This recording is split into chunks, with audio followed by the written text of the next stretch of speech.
कहानी त्याग और बलिदान की, कहानी प्रत्यक्ष के प्रमाण की। भगवान शिव का वरदान उस पर। महाभारत में आया था शामिल होने।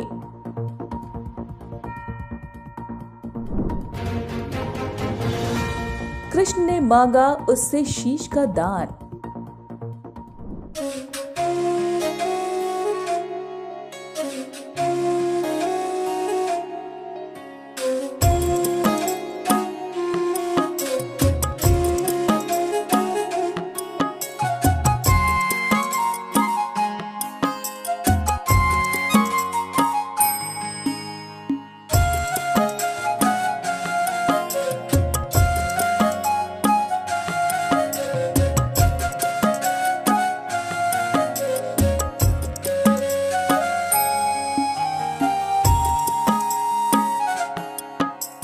आप सबके जीवन में कई बार ऐसे पल आते हैं जब आप टूट जाते हैं, बिखर जाते हैं। कोई रास्ता नहीं सूझता। आपको अपना जीवन और भविष्य अंधकार में नजर आने लगता है। पर उस पर प्रतिकूल परिस्थिति में भी ईश्वर के पास एक युक्ति आपके लिए जरूर रहती है। बस आपको विश्वास रखना पड़ता है और सर्वशक्तिमान आपको वो राह दिखा ही देता है। आपकी आस्था वो टूटने नहीं देता। सिसला धाम आपको ईश्वर पर विश्वास करने की वजह देता है, जहां पर वीर बर्बरीक ने धर्म की रक्षा के लिए हंसते हंसते अपना शीश दान कर दिया था और बन गए थे हारे का सहारा। महाबली भीम के पौत्र और घटोत्कच के पुत्र वीर बर्बरीक को ही द्वापर युग में भगवान कृष्ण ने अपना नाम दिया, जो कलयुग में बाबा श्याम के नाम से पूजे जाते हैं। वर्तमान में राजस्थान के सीकर में मौजूद खाटू श्याम को तो आप सभी जानते हैं, जहां कलयुग में उनका शीश मिलने के बाद वहां 11वीं शताब्दी में मंदिर का निर्माण कराया गया और 17वीं शताब्दी में मंदिर का जीर्णोद्धार कराया गया।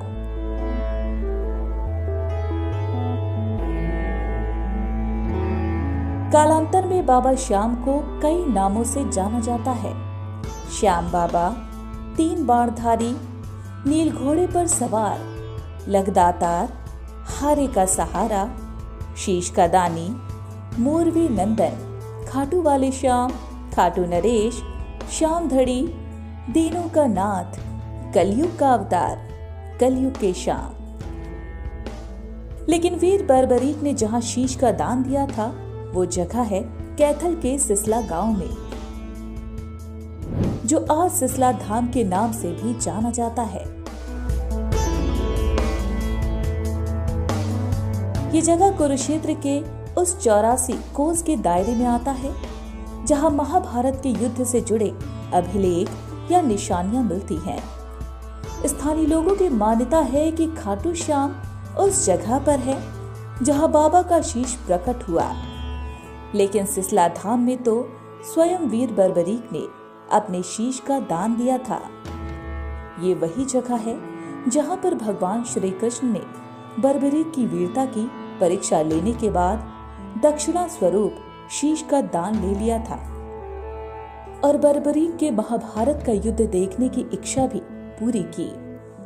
आज हिसार स्थित बीड़ बबरान में उस पीपल के वृक्ष के होने का दावा भी किया जाता है, जिसके सभी पत्तों में एक तरह के छेद हैं। ये भी 84 कोस के दायरे में ही है। ग्रामीणों के इस दावे की पुष्टि कुरुक्षेत्र के ब्रह्म सरोवर और द्रौपदी कूप के पास स्थित विजय स्तंभ करता है, जिस पर बर्बरीक के शीश को स्थापित किया गया था। भगवान श्री कृष्ण ने तो इनसे अपने वस्त्रों में ले लिया और शीश का दान मांग लिया। वीर बर्बरीक ने उनको शीश का दान देने की हामी भर ली कि प्रभु मेरी एक इच्छा है, मैं युद्ध देखने के लिए आया हूँ और युद्ध देखना चाहता हूँ। भगवान श्री कृष्ण ने कहा हाँ, आपको युद्ध भी दिखाएंगे और युद्ध के स्थान पे भी ले जाएंगे। तो भगवान श्री कृष्ण वहाँ से लेकर इनको यहाँ आए। कुरुक्षेत्र का और पांडु भंडारा का बीच का सेंटर है, वहाँ पे रणखंबा रखा गया और उसके ऊपर शीश रखा गया। शीश रख के इनको युद्ध दिखाया गया। 18 कसौनी दल लड़ के खत्म हो गया तो युद्ध का फैसला नहीं आ पाया, कोई परिणाम नहीं निकल पाया। अगर कभी वो हार जावे कभी वो जीत जाए, जहाँ भी हार का पक्ष होता था वहीं इनका गर्दन हिल जाती थी तो वो जीत में चले जाते थे। भगवान श्री कृष्ण ने देखा कि भाई युद्ध का कोई परिणाम नहीं निकला तो उन्होंने अपने सुदर्शन चक्र से इनको अपने शीश को यहाँ रख के और यहाँ उतार दिया। यहाँ बड़ था जी, सारा जंगल था, यहाँ एक ऋषि तपता था जिसका नाम दंडक था। उनकी गोद में शीश आ गया तो उन्होंने शीश अपना ले लिया और युद्ध का परिणाम घोषित हो गया। कौरवों की हार हुई, पांडवों की जीत हुई। वहीं स्कंद पुराण के अनुसार वीर बर्बरीक पूर्व जन्म में यक्षराज सूर्यवर्चा थे, जिन्हें अपने बल पर अहंकार हो गया था। तब ब्रह्मा जी ने राक्षस कुल में पैदा होने और भगवान विष्णु द्वारा शिरोच्छेदन का श्राप दिया था। क्षमा मांगने पर उस श्राप में सुधार किया गया। इसके साथ ही शिरोच्छेदन के बाद भगवान विष्णु से ही अमृत का वरदान पाने का आशीर्वाद भी मिल गया। सिसला गांव के लोगों का मानना है कि जब प्रभु ने सुदर्शन चक्र से बर्बरीक का शीश काटा तो वो इस स्थान पर तपस्या कर रहे दंडक ऋषि के पास गिरा और यहीं पर देवताओं ने अमृत से सिंचित कर उस शीश को अमर कर दिया।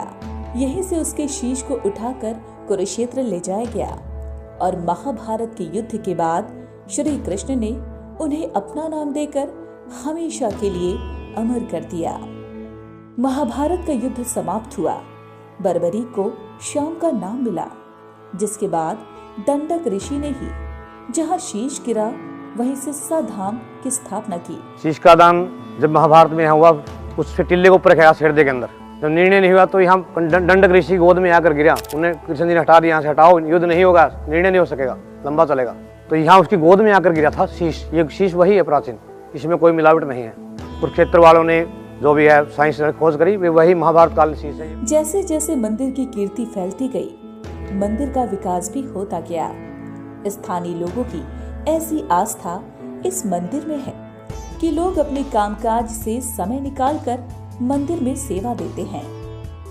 लोगों का भरोसा है कि उनके परिवार की सुख समृद्धि सब कुछ सिसला श्याम के हाथों में है। बाबा जी से मैंने एक अरदास लगाई थी पहली बार कि मेरे बच्चे ऑस्ट्रेलिया में सेट हो जाएं।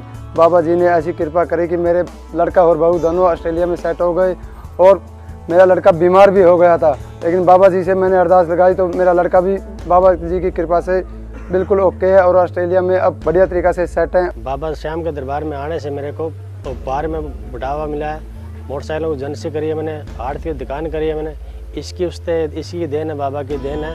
हर संडे को मैं यहाँ पर आता हूँ। सुबह शाम जितना टाइम निकलता है ज़्यादा से ज़्यादा टाइम निकाल लेता हूँ। और मैं बाबा श्याम के प्रेमियों से यही अपील है कि ज़्यादा से ज़्यादा जितने भी आएंगे, जितने जो मन्नत मांगे सभी पूरी करता है बाबा श्याम। सिसला धाम में यूं तो सालों भर बड़ी संख्या में भक्त पहुंचते हैं, लेकिन सबसे ज्यादा भीड़ फाल्गुन महोत्सव के दौरान होती है।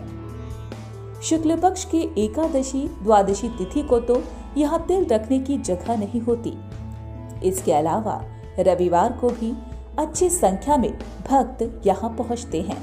35 साल हो गए यहाँ दिन रात रंधन है मुझे, और तो कहीं फिर चमत्कार भी दिखाई है सपना में भी। जैसे जीरी की खरीद हो रही है 2009 में मैंने रात ने इतवार ने यहाँ सुतिया और सपना में नहीं बोले भैया सोमवार ने जीरी खरीद ले जितनी भी खरीदा है। तो एक दो से मैंने कहा, लेकिन मैं 1.25 किलो का माल इतना ब्योत नहीं है। तो नहीं बोले ना के बेरा यार तो के दिख रहा। तो शाम ने जीरी का रेट 36-37 हो रही है। तो ये मैंने मुझे चमत्कार दिखे यहाँ आने के बाद हमें बहुत सा लाभ मिला। चाहे बच्चों को विदेश जाने का हो या घर में बच्चे नहीं हो रहे थे किसी को, उसको बच्चा पैदा हुआ हो या नौकरी लगी हो, ऐसे बहुत से साक्षात परिणाम हमें सुनने को मिले हैं भक्तजनों के मुख से। सिसला धाम तक जाने का रास्ता बेहद सुगम है।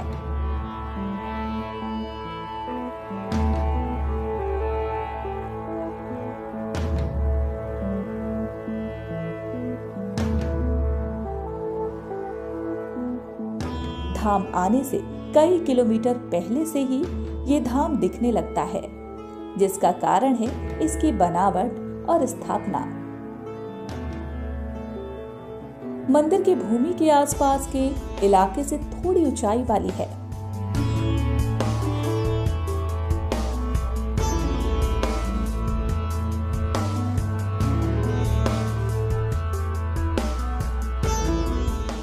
इसके साथ ही मंदिर परिसर में मौजूद भगवान शिव का अनोखा स्तंभनुमा मंदिर, यहाँ स्थापित शिवलिंग भी बेहद खास पत्थर का है।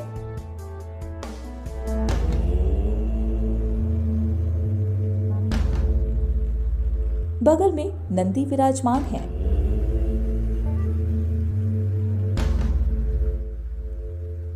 मूल मंदिर 2 मंजिला का है, जिसमें ऊपरी हिस्से में सिसला श्याम अधिष्ठापित हैं। शीशे के केस में चारों तरफ से बंद, उसके ठीक नीचे पहली मंदिर पर एक मंदिर नुमा संरचना के अंदर भी श्याम की प्रतिमा विराजमान है। यहाँ लोग अपनी मन्नत मांगते हैं। मुख्य पूजा यहीं पर ही होती है। लोग सफेद वस्त्र चढ़ाते हैं।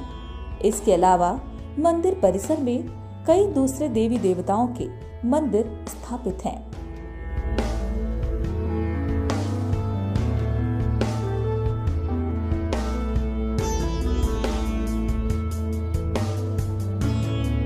मंदिर के निचले हिस्से में बाबा श्याम की एक और प्रतिमा मौजूद है, जो दक्षिण भारतीय शैली में बनाई गई है। मंदिर का रंग दूधिया सफेद है, जो घने अंधेरी रात में भी आसानी से दिखता है। मंदिर परिसर से पहले सड़क पर विशाल प्रवेश द्वार है। इसके अंदर प्रवेश करते ही आप मंदिर परिसर में होते हैं।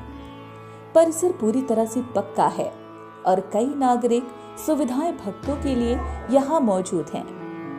इसी परिसर में सिसला धाम शान से खड़ा है और उसके ठीक बगल में मौजूद है विशाल स्तंभनुमा मंदिर। मंदिर के प्रवेश द्वार पर सिसला श्याम की विशाल तस्वीर दीवार पर बनाई गई है। परिसर में चारों तरफ रंग बिरंगे झंडे लहराते रहते हैं, जिसे खास अवसरों पर लगाया जाता है, या फिर जो भक्त दर्शन के लिए आते हैं वो भी निशान के तौर पर इन्हें लगाते हैं। एक पुराने कमरे में पुरानी मूर्ति और श्याम बाबा के इस्तेमाल वाली पुरानी चीजें धरोहर के तौर पर रखी गई हैं। परिसर में हनुमान जी की प्रतिमा भी स्थापित है। खाटू श्याम की तरह ही सिसला धाम की ख्याति भी तेजी से फैल रही है। कुरुक्षेत्र विकास बोर्ड के दायरे में आने से अब यहाँ का भी उत्तरोत्तर विकास होगा और इतिहास के गर्त में समा गए कुछ आध्यात्मिक पन्ने फिर से खुलेंगे, जो सनातन समाज को अपनी विरासत पर गर्व करने का मौका देंगे।